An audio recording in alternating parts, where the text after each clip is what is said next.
ಎಲ್ಲರಿಗೂ ನಮಸ್ಕಾರ. ನಾನು ನಿಮ್ಮ ಪ್ರೊಫೆಸರ್ ಪ್ರಿಯಾಂಕಾ ಕುಲಕರ್ಣಿ.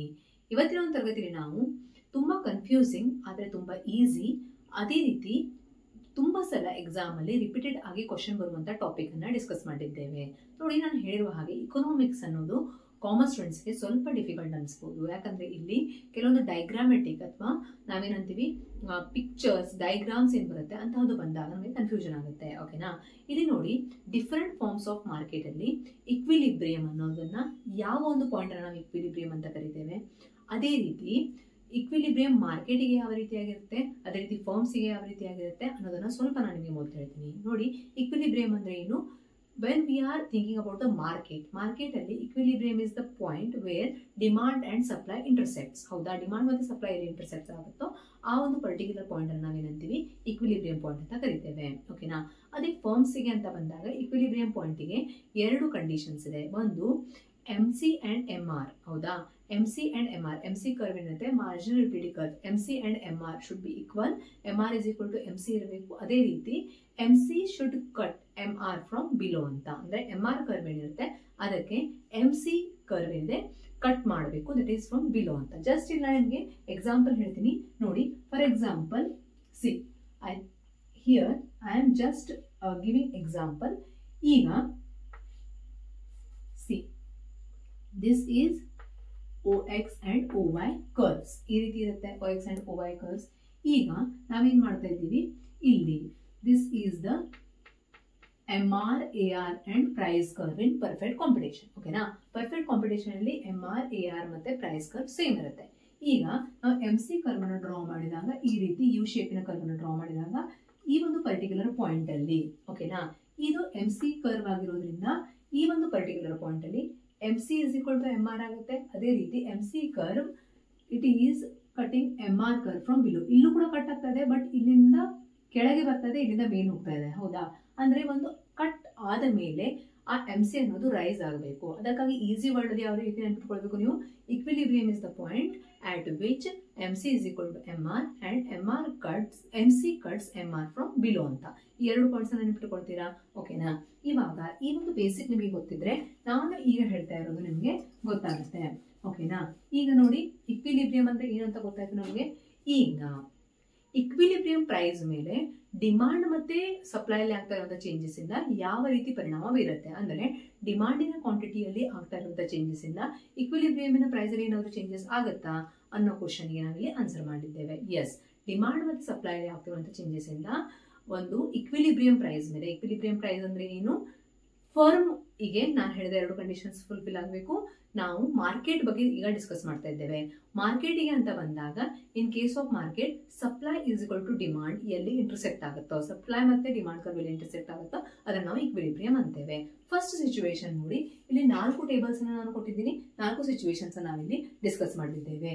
ಮೊದಲನೇ ಸಿಚುವೇಶನ್ ನೋಡಿ, supply is constant, supply constant ಆಗಿದೆ, ಡಿಮಾಂಡ್ ಇನ್ಕ್ರೀಸ್ ಆಗುತ್ತೆ, ಡಿಮಾಂಡ್ ಡಿಕ್ರೀಸ್ ಆಗುತ್ತೆ. ಅಂದ್ರೆ ಫಸ್ಟ್ ಟೇಬಲ್ ಅಲ್ಲಿ ಸಪ್ಲೈ ಕಾನ್ಸ್ಟೆಂಟ್ ಆಗಿದ್ದಾಗ ಡಿಮಾಂಡ್ ಇನ್ಕ್ರೀಸ್ ಆದ್ರೆ ಏನು ಪರಿಣಾಮ ಬೀರುತ್ತೆ, ಡಿಮಾಂಡ್ ಡಿಕ್ರೀಸ್ ಆದ್ರೆ ಏನು ಪರಿಣಾಮ ಬೀರುತ್ತೆ ಅಂತ ನಾವು ನೋಡಿದ್ದೇವೆ.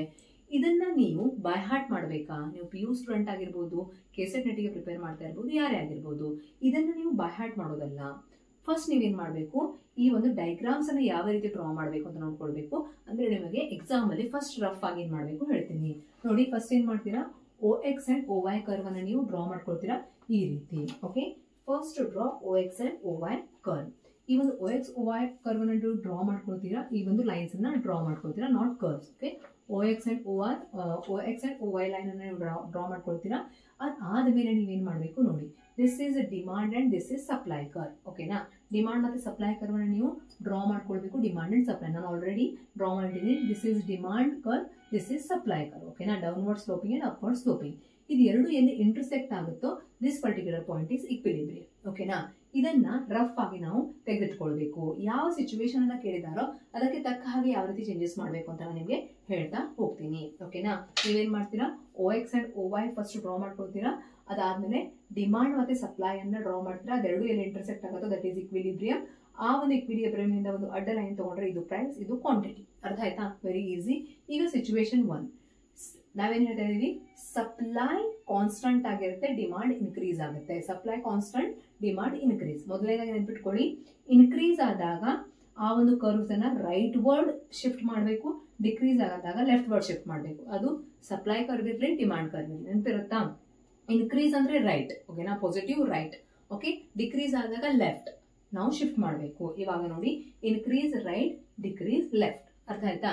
ಇವಾಗ ನೀವೇನ್ ಮಾಡ್ತೀರಾ, ಸಪ್ಲೈ ಕಾನ್ಸ್ಟಂಟ್ ಅಂದ್ರೆ ಈ ಒಂದು ಸಪ್ಲೈ ಕರ್ವ್ ನ ಚೇಂಜ್ ಮಾಡೋದಿಲ್ಲ ಮೊದಲನೇ ಸಿಚುವೇಶನ್ ಅಲ್ಲಿ. ಹಾಗಾದ್ರೆ ಏನನ್ನ ಚೇಂಜ್ ಮಾಡಬೇಕು? ಡಿಮಾಂಡ್ ಕರ್ವ್ ನ ಚೇಂಜ್ ಮಾಡಬೇಕು. ಇನ್ಕ್ರೀಸ್ ಆಗ್ತಾ ಇದೆ ಅಂದ್ರೆ ರೈಟ್ ವರ್ಡ್ ಶಿಫ್ಟ್ ಮಾಡ್ತೀರಾ. ಓಕೆನಾ? ಅಂದ್ರೆ ಸ್ಟ್ರೇಟ್ ಲೈನ್ ಬರಬೇಕು.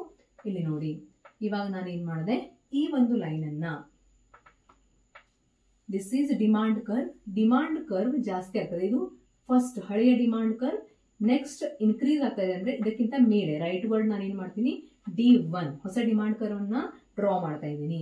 ಇದು ಒಂದು ಓಲ್ಡ್ ಡಿಮಾಂಡ್ ಕರ್ವ್ ಇಲ್ಲಿ ಆಲ್ರೆಡಿ ಇದೆ. ಓಕೆನಾ? ಓಲ್ಡ್ ಡಿಮಾಂಡ್ ಕರ್ವ್ ಇಂದ ನಾವು ರೈಟ್ ವರ್ಡ್ ಶಿಫ್ಟ್ ಮಾಡಿದ್ವಿ, ಮೇಲಿನ ಕಡೆ ರೈಟ್ ವರ್ಡ್ ಶಿಫ್ಟ್ ಮಾಡಿದ್ವಿ. This is old supply curve. ಇದೆರಡು ಎಲ್ಲಿ ಇಂಟರ್ಸೆಕ್ಟ್ ಆಗುತ್ತಲ್ಲ, ದಿಸ್ ಈಸ್ ನ್ಯೂ ಇಕ್ವಿಲಿಬ್ರಿಯಂ. ಅರ್ಥ ಆಯ್ತಾ? ಇದು ಹೊಸ ಇಕ್ವಿಲಿಬ್ರಿಯಂ ಆಗುತ್ತೆ. ಇಲ್ಲಿ ನಾನು ಏನಂತ ಬರಿತೀನಿ, E1 ಅಂತ ಬರಿತೀನಿ.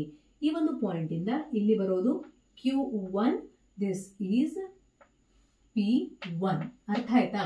ಈಗ ಏನಾಯ್ತು ನೋಡಿ, ಪ್ರೈಸ್ ಕೂಡ ಇನ್ಕ್ರೀಸ್ ಆಯ್ತು, ಕ್ವಾಂಟಿಟಿ ಕೂಡ ಇನ್ಕ್ರೀಸ್ ಆಯ್ತು. ಅದನ್ನೇ ಇಲ್ಲಿ ನಾನು ಬರ್ದಿದ್ದೀನಿ, ಇಕ್ವಿಲಿಬ್ರಿಯಂ ಪ್ರೈಸ್ ಕೂಡ ರೈಸ್ ಆಯ್ತು, ಇಕ್ವಿಲಿಬ್ರಿಯಂ ಕ್ವಾಂಟಿಟಿ ಕೂಡ ರೈಸ್ ಆಯ್ತು.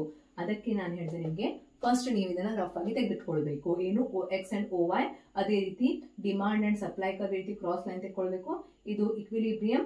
ಇನ್ಕ್ರೀಸ್ ಆದ್ರೆ ರೈಟ್ ವರ್ಡ್ ಶಿಫ್ಟ್ ಮಾಡ್ತೀರಾ, ಡಿಕ್ರೀಸ್ ಆದ್ರೆ ಲೆಫ್ಟ್ ವರ್ಡ್ ಶಿಫ್ಟ್ ಮಾಡ್ತೀರಾ. ಇಲ್ಲಿ ಡಿಮಾಂಡ್ ಕರ್ವ್ ಮಾತ್ರ ಇನ್ಕ್ರೀಸ್ ಆಗ್ತಾ ಇತ್ತು, ಸಪ್ಲೈ ಕಾನ್ಸ್ಟೆಂಟ್ ಆಗಿತ್ತು. ಅರ್ಥ ಆಯ್ತಾ? ಇವಾಗ second situation, demand decreases. Okay, demand decrease ಆಗಿದೆ, ಸಪ್ಲೈ ಕಾನ್ಸ್ಟೆಂಟ್. ಸಪ್ಲೈ ಕರ್ವ್ ನ ಚೇಂಜ್ ಮಾಡ್ತಾ ಇಲ್ಲ, ಡಿಮಾಂಡ್ ಡಿಕ್ರೀಸ್ ಆಗ್ತಾ ಇದೆ. ಡಿಕ್ರೀಸ್ ಆದ್ರೆ ಏನ್ ಮಾಡ್ಬೇಕು ಅಂತ ಹೇಳ್ತಾ ಇದ್ದೀನಿ, ಇಲ್ಲಿ ಲೆಫ್ಟ್ ವರ್ಡ್ ಶಿಫ್ಟ್ ಮಾಡ್ಬೇಕು ಅಂತ ಹೇಳಿದೀನಿ. ಹಾಗಾದ್ರೆ ನೋಡಿ, ಇವಾಗ ಏನ್ ಮಾಡ್ತೀರಾ, ಡಿಮಾಂಡ್ ಇಲ್ಲಿದೆ, ಲೆಫ್ಟ್ ವರ್ಡ್ ನಾನಿಲ್ಲಿ ಶಿಫ್ಟ್ ಮಾಡಿದೆ. ಓಕೆ, ಇಲ್ಲಿ ಲೆಫ್ಟ್ ಶಿಫ್ಟ್ ಮಾಡಿದಾಗ ಇದು as it is supply curve ಇದೆ, ಹಳೆ ಸಪ್ಲೈ ಕರ್ವಿಗೆ ಇದೆಲ್ಲಿ ಇಂಟರ್ಸೆಕ್ಟ್ ಮಾಡುತ್ತೋ ಆ ಒಂದು ಪಾಯಿಂಟ್ ಅನ್ನ ನಾನು ಇಕ್ವಿಲಿಬ್ರಿಯಂ 1 ಅಂತ ಕನ್ಸಿಡರ್ ಮಾಡ್ತೀನಿ. This is quantity 1, this is price 1. ಅಂದ್ರೆ new price and new quantity. ಇಲ್ಲೇನಾಯ್ತು ನೋಡಿ, what happen here, demand decrease ಆದಾಗ ಪ್ರೈಸ್ ಕೂಡ ಡಿಕ್ರೀಸ್ ಆಯ್ತು. ನೋಡಿ, ಪ್ರೈಸ್ ಕೂಡ ಡಿಕ್ರೀಸ್ ಆಯ್ತು, ಕ್ವಾಂಟಿಟಿ ಕೂಡ ಡಿಕ್ರೀಸ್ ಆಯ್ತು. ಅರ್ಥ ಆಯ್ತಾ? Very easy. ಇವಾಗ ಡಿಮಾಂಡ್ ಕರ್ವ್ ಅನ್ನ ಕಾನ್ಸ್ಟೆಂಟ್ ಆಗಿ ಇಡಬೇಕು, ಸಪ್ಲೈ ಇನ್ಕ್ರೀಸ್ ಮತ್ತೆ ಡಿಕ್ರೀಸ್ ಮಾಡಬೇಕು. ಓಕೆನಾ? ಫಸ್ಟ್ ಏನಾಗುತ್ತೆ, ಸಪ್ಲೈ ಇನ್ಕ್ರೀಸ್ ಆಗುತ್ತೆ ಅಂತ ಹೇಳ್ತಾ ಇದ್ದಾರೆ. ಸಪ್ಲೈ ಇನ್ಕ್ರೀಸ್ ಆಗಿದೆ, this is supply curve. Okay, ಇದು ಸಪ್ಲೈ ಕರ್ವ್. ಇನ್ಕ್ರೀಸ್ ಆದ್ರೆ ಏನ್ ಮಾಡ್ಬೇಕು ಹೇಳಿ, ರೈಟ್ ವರ್ಡ್ ಶಿಫ್ಟ್ ಮಾಡ್ಬೇಕು ಅಂದ್ವಿ. ನೋಡಿ, ಇಲ್ಲಿ this is left and this is right. ನಾನೇನ್ ಮಾಡ್ತೀನಿ, ಇವಾಗ ಸಪ್ಲೈ ಕರ್ವ್ ಅನ್ನ ರೈಟ್ ವರ್ಡ್ ಶಿಫ್ಟ್ ಮಾಡ್ತೀನಿ. This demand curve as it is ಇಡ್ತೀನಿ. ಈಗ ಇದು ಇಲ್ಲಿ ಇಂಟರ್ಸೆಕ್ಟ್ ಆಗ್ತಾ ಇದೆ, ದಿಸ್ ಈಸ್ ಇಕ್ವಿಲಿಬ್ರಿಯಂ 1. ಓಕೆನಾ? ಇಕ್ವಿಲಿಬ್ರಿಯಂ 1 ಆಗಿರೋದ್ರಿಂದ this is new quantity, this is new price. Quantity ಏನಾಯ್ತು ಹೇಳಿ, ಸಪ್ಲೈ ಇನ್ಕ್ರೀಸ್ ಆದಾಗ. ಓಕೆನಾ? ಸಪ್ಲೈ ಇನ್ಕ್ರೀಸ್ ಆಗಿರೋದ್ರಿಂದ ಏನಾಗ್ತಾ ಇದೆ, supply increase, price decreases. Price ಏನಾಯ್ತು, ಡಿಕ್ರೀಸ್ ಆಗ್ತಾ ಇದೆ. ನೋಡಿ, ಇಲ್ಲಿ ಪ್ರೈಸ್ ಡಿಕ್ರೀಸ್ ಆಯ್ತು, supply increase, price decreases, quantity increases. ಹೌದಾ? ಹೊಸ ಕ್ವಾಂಟಿಟಿ, ಇದು ಕ್ವಾಂಟಿಟಿ. ಹೌದಾ? ದಿಸ್ ಕ್ವಾಂಟಿಟಿ, ಇದು Q1. Understood? So price decreases, quantity increases. ಅರ್ಥ ಆಯ್ತಾ? ಎಸ್. ದೆನ್ ನೆಕ್ಸ್ಟ್ ನೋಡಿ, ಇಲ್ಲಿ ಏನ್ ಹೇಳ್ತಾ ಇದ್ದೀವಿ, ಸಪ್ಲೈ ಡಿಕ್ರೀಸ್ ಆಗ್ತಾ ಇದೆ. ಈಗ ಡಿಮಾಂಡ್ ಕರ್ವ್ ಅನ್ನು ನೀವು ಚೇಂಜ್ ಮಾಡಬಾರ್ದು, ಸಪ್ಲೈ ಏನಾಗುತ್ತೆ, ಡಿಕ್ರೀಸ್ ಆಗುತ್ತೆ. ಸಪ್ಲೈ ಡಿಕ್ರೀಸ್ ಅಂದ್ರೆ ಏನ್ ಮಾಡ್ಬೇಕು ನೀವು, ಸಪ್ಲೈ ಡಿಕ್ರೀಸ್ ಆಗುತ್ತೆ ಅಂದ್ರೆ ಲೆಫ್ಟ್ ವರ್ಡ್ ಶಿಫ್ಟ್ ಮಾಡಬೇಕು. ಓಕೆನಾ? ಸಪ್ಲೈ ಡಿಕ್ರೀಸ್ ಆಗುತ್ತೆ ಅಂದ್ರೆ ನೀವೇನ್ ಮಾಡ್ತೀರಾ, ಇವಾಗ ಲೆಫ್ಟ್ ವರ್ಡ್ ಶಿಫ್ಟ್ ಮಾಡ್ತೀರಾ. ಲೆಫ್ಟ್ ಅಂದ್ರೆ ಮೇಲಿನ ಕಡೆಗೆ ಶಿಫ್ಟ್ ಮಾಡ್ತೀರಾ. Demand curve as it is ಇಡಬೇಕು. ಇಲ್ಲಿ ಏನು ಇಂಟರ್ಸೆಕ್ಟ್ ಆಗ್ತಾ ಇದೆ, ಈ ಪಾಯಿಂಟ್ ಅನ್ನ ಇಕ್ವಿಲಿಬ್ರಿಯಂ 1 ಅಂತ ಕನ್ಸಿಡರ್ ಮಾಡ್ತೀರಾ. ಇಲ್ಲಿಂದ this is quantity 1, this is price 1. ಓಕೆನಾ? ಇಲ್ಲಿ ಏನಾಯ್ತು, ಪ್ರೈಸ್ ಇನ್ಕ್ರೀಸ್ ಆಯ್ತು, ಕ್ವಾಂಟಿಟಿ ಡಿಕ್ರೀಸ್ ಆಯ್ತು. ಇಷ್ಟೇ. ಅರ್ಥ ಆಗ್ತಾ ಇದೆಯಾ? Key is this particular box. ಇದು ನಿಮಗೆ ಗೊತ್ತಿದ್ರೆ, ಇನ್ಕ್ರೀಸ್ ಆದ್ರೆ ರೈಟ್ ವರ್ಡ್, ಡಿಕ್ರೀಸ್ ಆದ್ರೆ ಲೆಫ್ಟ್ ವರ್ಡ್. ಅದು ಸಪ್ಲೈ ಕರ್ವ್ ಇರಲಿ, ಡಿಮಾಂಡ್ ಕರ್ವ್ ಇರಲಿ. ಅರ್ಥ ಆಯ್ತಾ? ದೆನ್ ಇಲ್ಲಿ ನೋಡಿ ಏನಾಗ್ತಾ ಇದೆ, ಚೇಂಜ್ ಇನ್ ಡಿಮಾಂಡ್ ಮತ್ತೆ ಚೇಂಜ್ ಇನ್ ಸಪ್ಲೈ ಅಲ್ಲಿ ಯಾವ ರೀತಿಯ ಪ್ರಪೋರ್ಷನ್ಸ್ ಇದೆ ಅಂದ್ರೆ ನೋಡಿ, change in demand is equal to change in supply ಇದೆಯಾ? ಎರಡೂ ಕೂಡ ಚೇಂಜ್ ಆಗ್ತಾ ಇದೆ. ಇಲ್ಲಿ ಮೇಲಿನ ಸಿಚುವೇಶನ್ಸ್ ಅಲ್ಲಿ ಏನಾಗ್ತಾ ಇತ್ತು, ಒಂದು ಚೇಂಜ್ ಆಗ್ತಾ ಇತ್ತು, ಒಂದು ಕಾನ್ಸ್ಟೆಂಟ್ ಆಗಿರ್ತಾ ಇತ್ತು. ಇಲ್ಲಿ ಒಂದು ಚೇಂಜ್ ಆಗ್ತಾ ಇದ್ರೆ ಇನ್ನೊಂದು ಕೂಡ ಚೇಂಜ್ ಆಗ್ತಾ ಇದೆ. ಇಲ್ಲಿ ನೋಡಿ, change in demand is equal to change in supply, change in demand is more than change in supply, change in demand is less than change in supply ಅಂತ ಹೇಳ್ತಾ ಇದ್ದಾರೆ. ಸೊ ಇಲ್ಲಿ ಎರಡೂ ಕೂಡ ಚೇಂಜ್ ಆಗುತ್ತೆ. ಇಲ್ಲಿ ಒಂದೇ ಕರ್ವ್ ಚೇಂಜ್ ಆಗ್ತಾ ಇತ್ತು, ಇನ್ನೊಂದು ಕಾನ್ಸ್ಟೆಂಟ್ ಆಗಿರ್ತಾ ಇತ್ತು. ಇವಾಗ ನೋಡಿ ಏನ್ ಮಾಡ್ತೀರಾ, change in demand is equal to change in supply ಇದ್ದಾಗ ಪ್ರೈಸ್ ಕಾನ್ಸ್ಟೆಂಟ್ ಆಗಿರುತ್ತೆ ಅಂತ ಹೇಳ್ತಾರೆ. ಅದೇ ರೀತಿ ಕ್ವಾಂಟಿಟಿ ಇನ್ಕ್ರೀಸ್ ಆಗುತ್ತೆ. ಈ ಒಂದು ಡಯಾಗ್ರಾಮ್ ಅನ್ನ ನೀವು ನೋಡ್ತಾ ಇದ್ದೀರಾ ಅನ್ಕೊಳ್ತೀನಿ. ಇಲ್ಲಿ ನೋಡಿ, increase in demand is equal to increase in supply. ಅಂದ್ರೆ ಇನ್ಕ್ರೀಸ್ ಆದಾಗ ನೀವು ಏನ್ ಮಾಡ್ಬೇಕು ಅಂತ ಹೇಳಿದ್ರೆ, ನಾನು ಇಲ್ಲಿ ರೈಟ್ ವರ್ಡ್ ಶಿಫ್ಟ್ ಮಾಡಬೇಕು. ಈಗ ಡಿಮಾಂಡ್ ಅನ್ನು ಕೂಡ ರೈಟ್ ವರ್ಡ್ ಶಿಫ್ಟ್ ಮಾಡ್ತೀರಾ, ಸಪ್ಲೈ ಅನ್ನು ಕೂಡ ರೈಟ್ ವರ್ಡ್ ಶಿಫ್ಟ್ ಮಾಡ್ತೀರಾ. ಸೇಮ್ ಈಕ್ವಲ್ ಡಿಸ್ಟೆನ್ಸ್ ಅನ್ನ ಇಡಬೇಕು. ಇಲ್ಲಿ ನೋಡಿ, ಡಿಮಾಂಡ್ ಅನ್ನ ಫಸ್ಟ್ ನಾನು ಏನ್ ಮಾಡ್ತೀನಿ, ರೈಟ್ ವರ್ಡ್ ಶಿಫ್ಟ್ ಮಾಡ್ತಾ ಇದ್ದೀನಿ. ನಾನೇನ್ ಮಾಡಿದೀನಿ, ಡಿಮಾಂಡ್ ಅನ್ನ ಇವಾಗ ರೈಟ್ ವರ್ಡ್ ಶಿಫ್ಟ್ ಮಾಡಿದೀನಿ. ಇದು ಡಿ, ಇದು D1. ಓಕೆನಾ. ಇವಾಗ ಸಪ್ಲೈ, ಇದು ಒಂದು ಸಪ್ಲೈ, ಓಲ್ಡ್ ಸಪ್ಲೈ ಕರ್ವ್. ಇದನ್ನು ಕೂಡ ನಾನು ಏನ್ ಮಾಡ್ತೀನಿ, ಸೇಮ್ ಡಿಸ್ಟೆನ್ಸ್ ಅಲ್ಲಿ, ಅಂದ್ರೆ ಸೇಮ್ ಇಲ್ಲೆಷ್ಟು ನಾನು ಡಿಸ್ಟೆನ್ಸ್ ಕೊಟ್ಟಿದ್ದೀನಿ ಅಷ್ಟೇ ಡಿಸ್ಟೆನ್ಸ್ ಅನ್ನ ಅಪ್ರಾಕ್ಸಿಮೇಟ್ ಇಲ್ಲಿ ಕೊಟ್ಟು ಇಲ್ಲಿ ಏನ್ ಮಾಡ್ತೀನಿ, ಈ ಕರ್ವ್ ಅನ್ನ ಡ್ರಾ ಮಾಡ್ತೀನಿ. This is what new supply curve S1. Okay, this is old supply curve, this is new supply curve. This is new supply curve. Understood? This is new supply curve and this is new demand curve. ಇದು new demand curve ಆಗಿದೆ, ಇದು new supply curve ಆಗಿದೆ. ಇದೆರಡು intersect ಆಗುವಲ್ಲಿ this is new quantity. Price ಮಾತ್ರ ನೋಡಿ ಅದೇ price ಇಲ್ಲಿ ಕಂಟಿನ್ಯೂ ಆಗ್ತಾ ಇದೆ. ನಾವೇನ್ ಮಾಡಿದೀವಿ, ಈಕ್ವಲ್ ಡಿಸ್ಟೆನ್ಸ್ ಅಲ್ಲಿ ಡಿಮಾಂಡ್ ಅನ್ನು ಕೂಡ ಇನ್ಕ್ರೀಸ್ ಮಾಡಿದೀವಿ, ಈಕ್ವಲ್ ಡಿಸ್ಟೆನ್ಸ್ ಅಲ್ಲಿ ಪ್ರೈಸ್ ಸಪ್ಲೈ ಅನ್ನು ಕೂಡ ಇನ್ಕ್ರೀಸ್ ಮಾಡಿದೀವಿ. ಅರ್ಥ ಆಯ್ತಾ?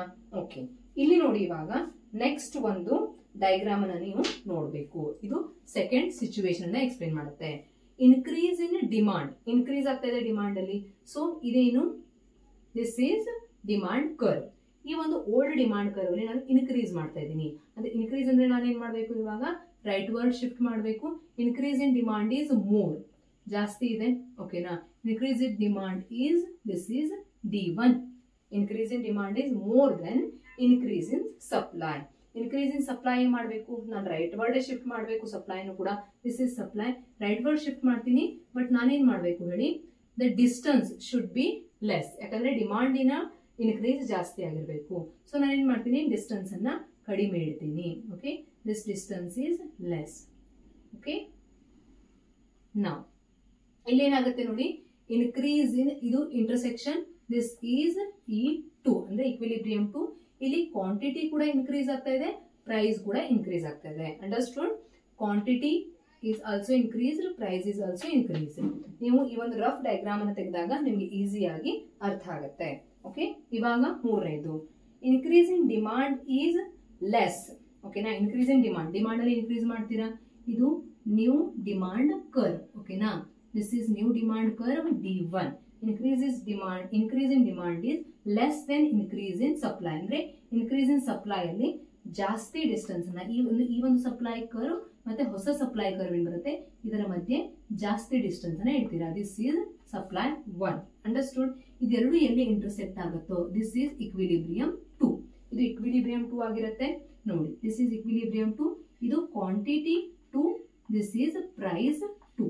ಇಲ್ಲಿ ಏನಾಯ್ತು, ಇವಾಗ ಥರ್ಡ್ ಅಲ್ಲಿ ಪ್ರೈಸ್ ಡಿಕ್ರೀಸ್ ಆಯ್ತು, ಕ್ವಾಂಟಿಟಿ ಇನ್ಕ್ರೀಸ್ ಆಯ್ತು. ಅರ್ಥ ಆಯ್ತಾ? ಪ್ರೈಸ್ ಡಿಕ್ರೀಸ್ ಆಗ್ತಾ ಇದೆ, ಕ್ವಾಂಟಿಟಿ ಇನ್ಕ್ರೀಸ್ ಆಗ್ತಾ ಇದೆ. Third one. ಓಕೆನಾ. ಥರ್ಡ್ ಸಿಚುವೇಶನ್ ಇದು, sorry, these are the 3 situations under third what classification. And ಇದು ಒಂದು ಫೋರ್ತ್ ಸಿಚುವೇಶನ್. ನೋಡಿ, ಫೋರ್ತ್ ಸಿಚುವೇಶನ್ ಏನಾಗ್ತದೆ, ಡಿಮಾಂಡ್ ಇಲ್ಲಿ ಡಿಕ್ರೀಸ್ ಆಗ್ತಾ ಇದೆ. ಡಿಕ್ರೀಸ್ ಆಗುತ್ತೆ ಅಂದ್ರೆ ಲೆಫ್ಟ್ ವರ್ಡ್ ತೆಗೆದುಕೊಳ್ಬೇಕು. ಸಪ್ಲೈ ಕೂಡ ಡಿಕ್ರೀಸ್ ಆಗ್ತಾ ಇದೆ, ಸಪ್ಲೈ ಕರ್ವ್ ಕೂಡ ಲೆಫ್ಟ್ ವರ್ಡ್ ತೆಗೆದುಕೊಳ್ತೀರಾ. ಫಸ್ಟ್ ಎರಡನ್ನು ಈಕ್ವಲ್ ಕ್ವಾಂಟಿಟಿಯಲ್ಲಿ ಅಂದ್ರೆ ಈಕ್ವಲ್ ಡಿಸ್ಟೆನ್ಸ್ ಅಲ್ಲಿ ನಾವು ಚೇಂಜ್ ಮಾಡ್ತೀವಿ. ನೋಡಿ, ಇವಾಗ ಸಪ್ಲೈ ಅಲ್ಲಿ ಲೆಫ್ಟ್ ವರ್ಡ್ ಅಂದ್ರೆ ಈ ಕಡೆ, ಹೌದಾ. ನಾವು ಇಲ್ಲಿ ಹೊಸ ಕರ್ವ್ ಅನ್ನ ಡ್ರಾ ಮಾಡಿದ್ದೇವೆ, ಸಪ್ಲೈ ಕರ್ವ್. ಡಿಮಾಂಡ್ ಅನ್ನು ಕೂಡ ನಾನು ಏನ್ ಮಾಡ್ತೀನಿ, ಲೆಫ್ಟ್ ವರ್ಡ್. ಓಕೆನಾ. ಈಕ್ವಲ್ ಲೆಫ್ಟ್ ವರ್ಡ್ ತೆಗೆದುಕೊಳ್ತೀನಿ. ಇಲ್ಲಿ ನೋಡಿ, ಇದೆರಡು ಇಂಟರ್ಸೆಕ್ಟ್ ಆಗೋದಿಲ್ಲಿ ಈ ಒಂದು ಪಾಯಿಂಟ್ ಅಲ್ಲಿ. This is new supply curve, this is new demand curve D1. ಇದೆರಡು ಇಂಟರ್ಸೆಕ್ಟ್ ಆಗೋದು ಇಲ್ಲಿ. Price is constant. ನೋಡಿ, ಪ್ರೈಸ್ ಕಾನ್ಸ್ಟಂಟ್ ಉಳಿಯುತ್ತೆ. ಇದೇ ಪ್ರೈಸ್ ಹೊಸದಾಗಿನೂ ಬಂದಿದೆ. ಕ್ವಾಂಟಿಟಿ Q1 ಮಾತ್ರ ಡಿಕ್ರೀಸ್ ಆಗಿದೆ. ಸೆಕೆಂಡ್ ಸಿಚುವೇಶನ್ ಬಂದ್ಬಿಟ್ಟು ನೋಡಿ, ಇಲ್ಲಿ ಏನಾಗ್ತಾ ಇದೆ ಅಂದ್ರೆ ಡಿಕ್ರೀಸ್ ಇನ್ ಡಿಮಾಂಡ್. ಫಸ್ಟ್ ಅಂತ ನಮಗೆ ಇವತ್ತು ಡಿಕ್ರೀಸ್ ಇನ್ ಡಿಮಾಂಡ್ ಮಾಡಬೇಕು. So this is demand, this is supply. Decrease in demand ಮಾಡೋದು ಅಂದ್ರೆ ಲೆಫ್ಟ್ ವರ್ಡ್ ಶಿಫ್ಟ್ ಮಾಡ್ತೀರಾ, ಲೆಫ್ಟ್ ವರ್ಡ್ ಶಿಫ್ಟ್ ಮಾಡ್ತಾ ಇದೀರಿ ಇದನ್ನ. ದಿಸ್ ಈಸ್ ಮೋರ್, ಓಕೆನಾ, ಸ್ವಲ್ಪ ಜಾಸ್ತಿ ತಗೊಳ್ಳಿ. Is more than decrease in supply. Supply ಅಲ್ಲಿ ಸ್ವಲ್ಪ ಡಿಕ್ರೀಸ್ ಮಾಡಬೇಕು, ಲೆಫ್ಟ್ ವರ್ಡ್ ಶಿಫ್ಟ್ ಮಾಡಬೇಕು, ಅದ್ರ ಡಿಸ್ಟೆನ್ಸ್ ಕಡಿಮೆ ಇರಬೇಕು. ಈಗ ಏನಾಗುತ್ತೆ, ನ್ಯೂ ಇಕ್ವಿಲಿಬ್ರಿಯಂ ಇಲ್ಲಿ ಬಂತು. This is price also less and quantity also less, ಓಕೆನಾ. ಪ್ರೈಸು ಕೂಡ ಕಡಿಮೆ ಆಗ್ತಾ ಇದೆ, ಕ್ವಾಂಟಿಟಿ ಕೂಡ ಕಡಿಮೆ ಆಗ್ತಾ ಇದೆ. ಇಲ್ಲಿ ನೋಡಿ ಡಿಕ್ರೀಸ್ ಆಗ್ತಾ ಇದೆ, ಡಿಕ್ರೀಸ್ ಆಗ್ತಾ ಇದೆ. ಜಸ್ಟ್ ನೀವು ಒಂದು ಡಯಾಗ್ರಾಮ್ ತೆಗೆಯೋಕೆ ಕಲಿತ್ರೆ ಸಾಕು. ಅಂಡ್ ಥರ್ಡ್ ಸಿಚುವೇಶನ್ ನೋಡಿ, decrease in demand is less than. Decrease in demand less ಇರಬೇಕು, ಡಿಕ್ರೀಸ್ ಮಾಡ್ತಾ ಇದ್ರೆ ಡಿಮಾಂಡ್ ಅಲ್ಲಿ ಸ್ವಲ್ಪ ಡಿಸ್ಟೆನ್ಸ್ ಕಡಿಮೆ ಇಡಿ. ನೋಡಿ decrease in demand is less than decrease in supply. Supply decrease ಅಲ್ಲಿ ಜಾಸ್ತಿ ಡಿಸ್ಟೆನ್ಸ್ ಇಟ್ಟಿದ್ದೀರಾ.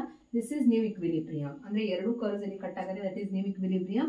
ಇಲ್ಲಿ ಏನಾಯ್ತು, ಕ್ವಾಂಟಿಟಿ ಡಿಕ್ರೀಸ್ ಆಯ್ತು, ಪ್ರೈಸ್ ಇನ್ಕ್ರೀಸ್ ಆಯ್ತು. ಕ್ವಾಂಟಿಟಿ ಡಿಕ್ರೀಸ್ ಆಗ್ತಾ ಇದೆ, ಕ್ವಾಂಟಿಟಿ ಡಿಕ್ರೀಸ್ ಆಗ್ತಾ ಇದೆ, ಪ್ರೈಸ್ ಇನ್ಕ್ರೀಸ್ ಆಗ್ತಾ ಇದೆ. ಜಸ್ಟ್ ಒಂದ್ಸಲ ಡಯಾಗ್ರಾಮ್ ಅನ್ನ ನೋಡ್ಕೊಳ್ಳಿ. ಡಯಾಗ್ರಾಮ್ ನೀವು ಡ್ರಾ ಮಾಡೋದಕ್ಕೆ ಕಲ್ತ್ರೆ ಈಸಿಯಾಗಿ ಜಸ್ಟ್ ನೆನ್ಪಿಟ್ಕೊಳ್ಬೇಕಾಗಿರೋದೇನು, ಇನ್ಕ್ರೀಸ್ ಅಂದ್ರೆ ರೈಟ್ ವರ್ಡ್ ಶಿಫ್ಟ್ ಮಾಡಬೇಕು, ಡಿಕ್ರೀಸ್ ಅಂದ್ರೆ ಲೆಫ್ಟ್ ವರ್ಡ್ ಶಿಫ್ಟ್ ಮಾಡಬೇಕು. ನೀವು ಹೀಗೆ ನಿಂತಾಗ ಡ್ರಾ ಮಾಡ್ತಾ ಇದ್ರೆ ಬುಕ್ ಕಡೆಗೆ ನಿಮ್ಮ ರೈಟ್ ಮತ್ತೆ ಲೆಫ್ಟ್ ನೋಡ್ಕೊಂಡು ಆ ಒಂದು ಕರ್ವಿನ ರೈಟ್ ಅಂಡ್ ಲೆಫ್ಟ್, ಓಕೆ, ಈ ಕಡೆ ಅಂದ್ರೆ ರೈಟ್, ಈ ಕಡೆ ಅಂದ್ರೆ ಲೆಫ್ಟ್, ಆ ರೀತಿ ನೋಡ್ಕೊಂಡು ನೀವು ಕರೆಕ್ಟ್ ಆಗಿ ಮಾಡ್ಬೋದು. ಅರ್ಥ ಆಯ್ತಾ? If you have any doubts you can ask me any time. Thank you so much. Will meet in next class.